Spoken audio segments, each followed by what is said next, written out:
We are going to spotlight 5 curriculum theorists in this course who have made significant contributions to our understandings of curriculum and schooling based in feminism and queer theories.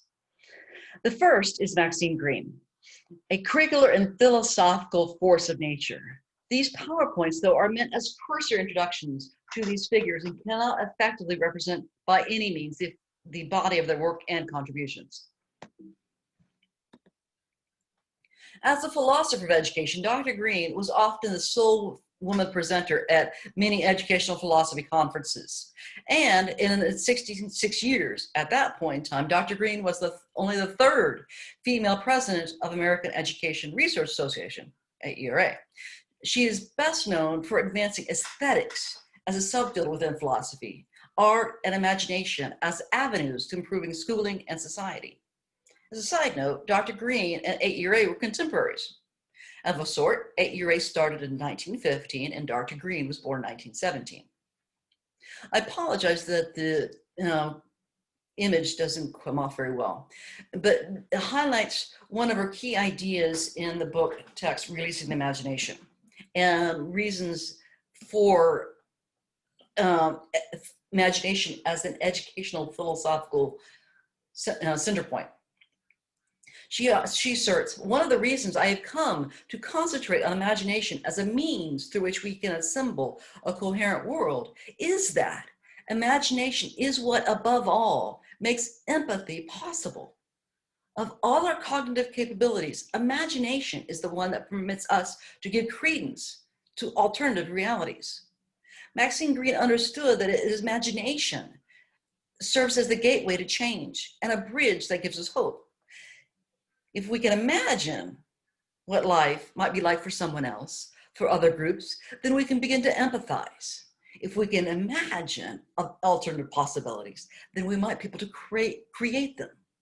Michel Foucault, in his Archaeology of Scientific Disciplines, asserted that the force of institutions, medical, scientific, religious, political, make it such that thinking certain ideas become unthinkable, like pink could be, and in fact had been, a boy's color. That transgender youth might really, yes, really recognize that their bodies might not match, don't match their brains by ages 2 or 3. And that Maxine Greene argued that imagination was the central tool that could enable us to break the confines and limitations of our regular cognition. So as alluded to in the last slide, Dr. Greene was a fierce advocate for diversity and inclusion. She described how so. For getting to diversity and inclusion, you need to also understand her understanding of self, which she describes as always in the making. And if we invoked our imagination as regularly as Dr. Greene would hope, you could see how we might imagine new possibilities for ourselves, for schools, and for society. And the process of becoming is manifest through discourse and narrative, through telling stories. Referencing the shift in postmodernism to inclusion of new and diverse voices, Greene writes, we perceive them telling their stories, shaping their stories, and discovering purposes and possibilities for themselves, reaching out to pursue them. We are moved to provoke such beings to keep speaking, to keep articulating, to devise metaphors and images as they feel their bodies moving, their feet making imprints as they move toward others, as they try to see others. And this reminds me of the current elements of Black Lives Matter. And I could almost hear Dr. Greene reaching out to young people and to and activists to keep articulating, to provoke such beings to keep articulating. Don't let them silence you.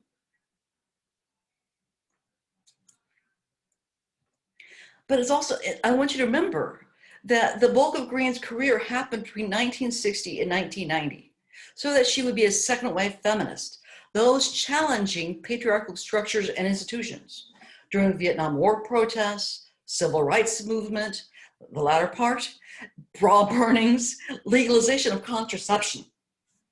And she spoke out about how patriarchy specifically was instituted within curricula. Greene cites and then extends an argument by Elizabeth Minnick, another professor of philosophy, that curriculum remains within a system built on principles of exclusion and characterized with conceptual errors that those principles necessitate and perpetuate.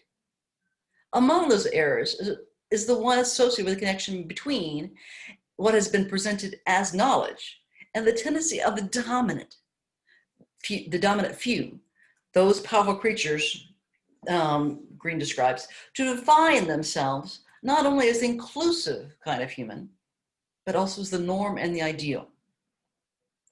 You should hear echoes of Foucault here as well, how curriculum had been constructed, how knowledge was constructed in that curriculum, analytic and rational thinking as primary, avoiding irrational elements of the imagination. Why would we have art then if art would be primary if imagination was at the center? And how the dominant few, white men, characterize the concept of men as inclusive of all people, men and women, but also distinguish themselves as men above and separate for women. That leads us into this slide, technologies of suppression. From the same text on diversity and inclusion, Greene emphasizes the significance of the gender binary. The standard would not be a standard if it was not defined in opposition to what it is not. I know that sounds complicated at first, but let me give a couple of examples to explain what she means. First, play along. If I say up, the first word that comes to mind to you is down. If I say in, out. So we learn to associate things early by defining what they are, by defining what they are not. So now consider why calling boys girls is so problematic, as in, don't be such a sissy, don't be such a girl. You shoot, hit, run, take your pick, like a girl. We define masculinity and manhood in opposition to femininity and womanhood.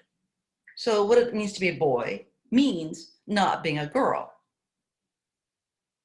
So this leads to the second part of this slide, where she argues there are paradigms throughout our culture that function deliberately to repress, to belittle other ways of being, and sometimes to make those alternative ways appear threatening, requiring censorship or prohibition or even a violent demise. The constraints and strictures around manhood and masculinity, in other words, what it means to be a man, is still very largely rigid because it has not really been defined to what it is not. It has been largely defined by what it is not, rather than what it might simply or just could be. And so transgressions based on gender and sexuality have been mutually reinforcing. If one does not presumably dress, appear, or behave according to their gender, one's gender expression, they're called gay, dyke, fag. If someone's sexuality is called into question, their gender is challenged. You're not a real man, not a real woman, because to be a real man or a real woman is to be heterosexual. We'll get into that more later.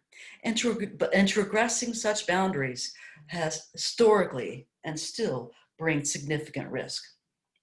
This also brings to mind our current Black Lives Matter and the continual challenges to police brutality, which is in fact a challenge to the framings of Blackness that equates Blackness with criminality. Challenge Black people's place in society as fully human alongside whites. How dare they think such things?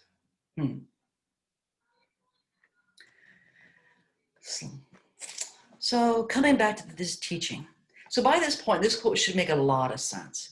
Given Dr. Greene's central focus on imagination as a tool for inclusivity and manifesting true democracy, her philosophy of teaching situates the teacher as someone who imagines for and with students about what might be possible for them, most especially when they cannot see what is possible themselves. But in order to accomplish the previous goal, that part of teaching is helping people create themselves. Maxine Greene reminds us that as teachers, we must be in search of our own freedom. If we don't seek freedom, if we don't imagine, how can we expect? our students to do so as well. And last, I end with this quote, not for any other pedagogical reason, except that it so resonates with me. I too ask questions and am known for asking the tough questions, the big questions, questions that don't yet have answers.